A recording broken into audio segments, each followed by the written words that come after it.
Envié par de nombreux pays, notre système de santé très protecteur est aujourd'hui mis à mal par de nombreux changements. Entre déremboursements et augmentation des honoraires, les Français doivent de plus en plus mettre la main à la poche. En tant que représentante des usagers à la sécurité sociale, on s'aperçoit qu'il y a des gens qui consultent de plus en plus tard. Donc leur pathologie qui aurait pu être court-circuitée dès l'origine s'aggrave. Les gens ont du mal à se faire rembourser, il y a de plus en plus de chômage, donc de plus en plus de gens en CMU.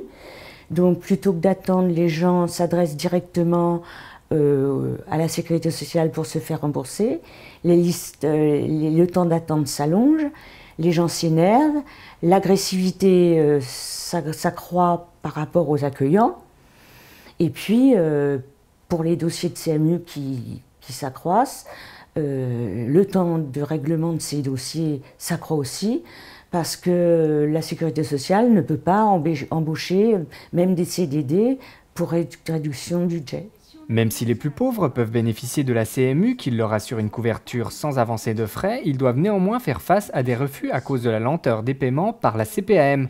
Pour eux comme pour les autres, il faut donc s'adapter. En ce qui concerne les usagers de la santé, on n'a pas beaucoup de possibilités d'action parce que nos médecins, il y en a qui sont compréhensifs, d'autres moins, il faut bien qu'ils gagnent leur vie aussi.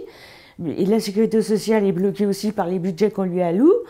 Donc, quelquefois, les gens sont obligés de changer de médecin, d'infirmier, de dentiste. C'est pas drôle parce qu'on a l'impression qu'on est des numéros, puis on a confiance dans son médecin. Et on a l'impression aussi que d'un autre côté, la santé devient un commerce. Quand on veut mettre certains médicaments dans les supermarchés, moi, ça me choque parce que le pharmacien nous connaît quand on fait pas de vagabondage.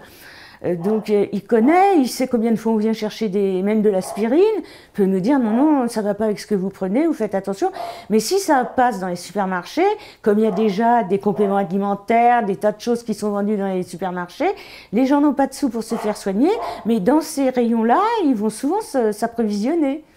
Ils ont l'impression que ça ira mieux. Mais tout ce qui est médical, c'est l'affaire de spécialistes. Enfin, c'est ce que je crois. Les usagers sont représentés à la CPAM afin de faire remonter leurs remarques auprès du conseil d'administration. Malgré l'écoute accordée aux représentants, les possibilités d'action sont minces. Je représente les usagers au conseil d'administration. Donc quelquefois c'est très technique, donc on est un petit peu perdu parce que moi je ne suis pas du tout dans le domaine médical, ni dans l'administratif, donc je suis vraiment une représentante des usagers. Donc on essaye d'apporter les problèmes des usagers par rapport justement au déremboursement, au temps d'attente. Voilà. Et alors j'ai d'autres collègues qui... Alors moi je suis dans une commission où on prépare le conseil d'administration, mais on a peu de possibilités de... Bon, on est peu, donc nous voit qu'on ne peut. On est 3 représentants des usagers.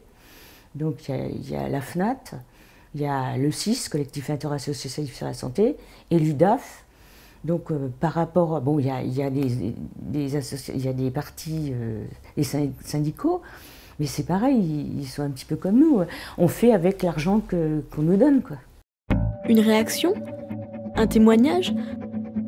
Commentez ce reportage sur dijonsanté.fr.